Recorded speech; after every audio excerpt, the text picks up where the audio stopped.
Баршаңызға қайырлы күн оқырмандар, менің арнама қош келдіңіздер. Бүгін қысқа арнап жабылатын, осындай өте дәмді болып шығатын салаттың рецептісімен бөлісетін боламын. Енді бір жасап көрсеңіз, тұрақты жыл сайын жасап тұратын салатыңызға айналады. Бізге керекті заттар қызанақ, болгар бұрышы, капуста, сәбіз, укроп, петрушка, чеснок және де пияз. Бір ашты бұрыш қоссаңыздар да болады. Помидорларымызды осылай мясорубкадан өткізгенге ыңғайлы етіп кесіп дайындап алатын боламыз.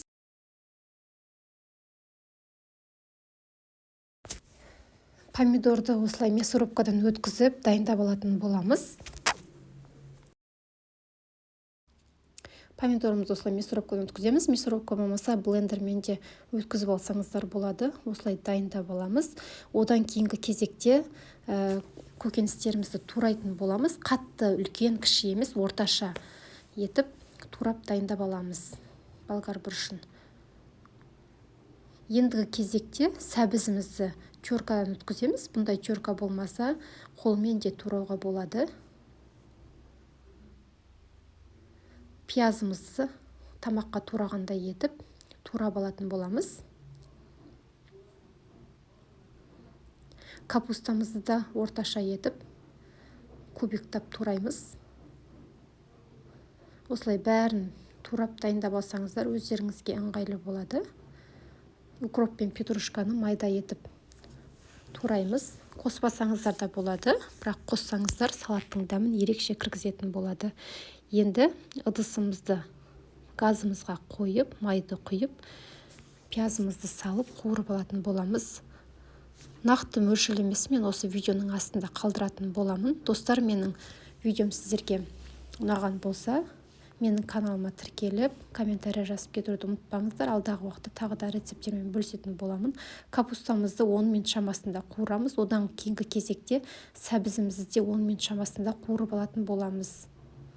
Кішірейіп, кішкене басылғаннан кейін біз болгар бұрышында салып, оны да 10 минут қуырамыз. Әр көкөністі 10 минут шамасында енді күйдіріп жібермей жақсылап қуырамыз. Жақсылап қуырылса, біздің салатымызда дәмді шығатын болады.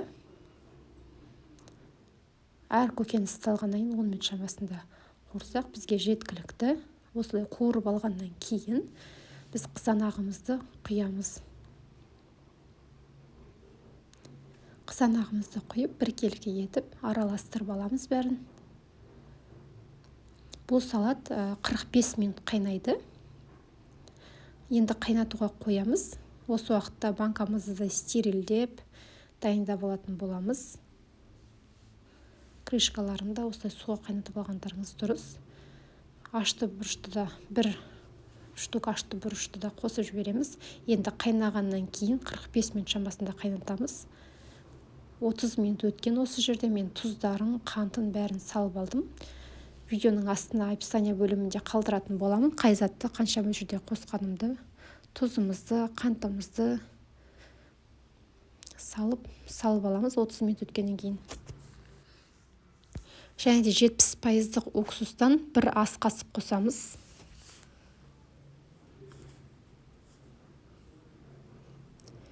Бір ас қасық қосып араластырып